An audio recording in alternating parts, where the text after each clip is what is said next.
Good morning, Doc. Good afternoon, Co-Major. So for the continuation of Andrews Boyle Transcultural Interprofessional Practice or TIP model, we also have Interprofessional Healthcare Team.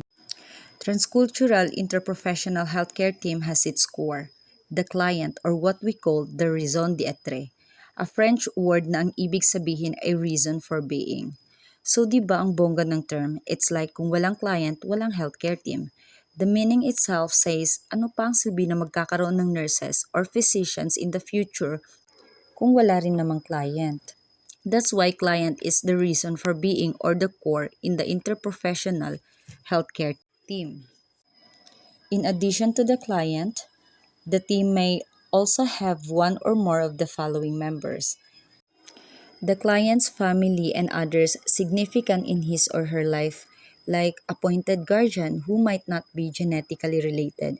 For example, as a bedside nurse, pag nagtatanong or nagagather tayo ng data regarding sa patient, let's say yung patient is young adult.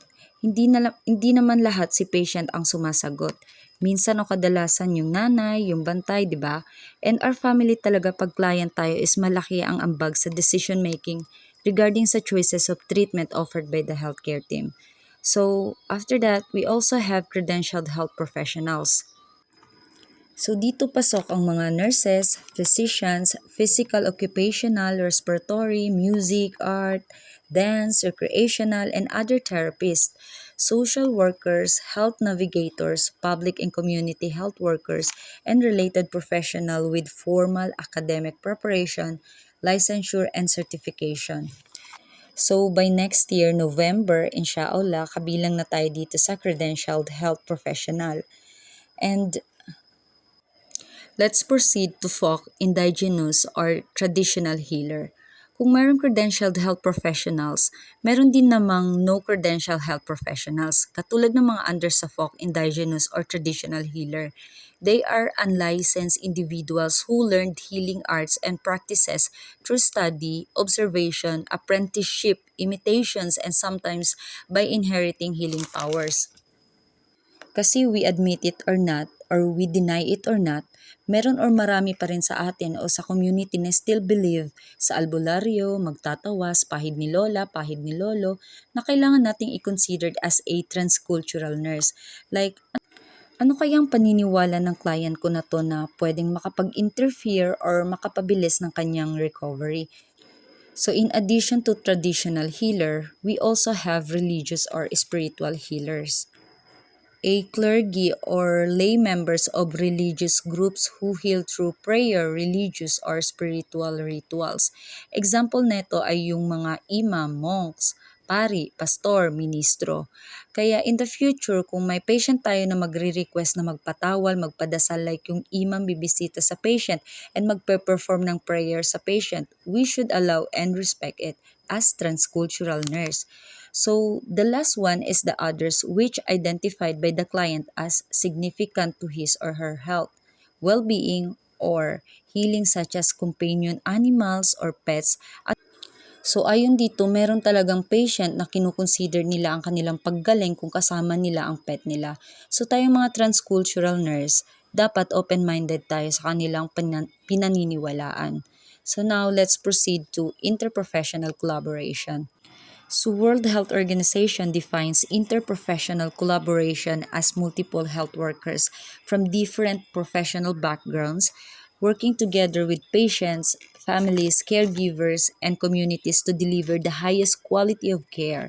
So ayun nga, according sa World Health Organization, kailangan talagang mayroong interprofessional collaboration for us to give a culturally congruent care. Hindi kaya ng nurse lang, di ba? And interprofessional collaboration is a partnership that starts with the client and includes all involved healthcare providers working together to deliver client and family-centered care. Now we are with another Andres Boyle TIP model, which is the communication. Communication is derived from the Latin verb communicare, meaning to share. Communication refers to the meaningful exchange of information between one or more participants. Pag sinabi nating meaningful exchange, may nagsasalita, may nakikinig, at may feedbacks. It is the exchange of messages and the creation of meaning. And in effective communication, there is mutual understanding of the meaning attached to the messages. Um, there are two types of communication, the verbal and nonverbal communication. Verbal communication is using language and speaking clearly that is understood by the others. Magkakaroon lang ng barriers to effective verbal communication kung si nurse halimbawa habang kinakausap si patient or nagbibigay ng instructions, ginagamitan niya ng medical term which client are not familiar with. O kaya si client gumagamit ng regional expression na hindi naman familiar kay nurse. O kaya when the tone of voice conveys a message that is inconsistent with the words spoken. Like, for example, tinanong mo si patient na nasa post-anesthesia care unit kung may masakit ba. Ang sabi niya wala, pero mapapansin mo na si client has clenched teeth, pursed lips, and wrinkled brow which indicates non-verbal pain. Dapat maging attentive tayo. Maging sensitive sa mga bagay na ganito. In connection with that, we have to be familiar with language and paralanguage. Language refers to what is said, and paralanguage refers to how it is said and relates to all aspects of the voice that are not part of the verbal message. So, there are aspects of communication that are particular importance for transcultural nurse. So isa na nga dito si language, which refers to what is said. Nagkakaroon din tayo ng language barrier.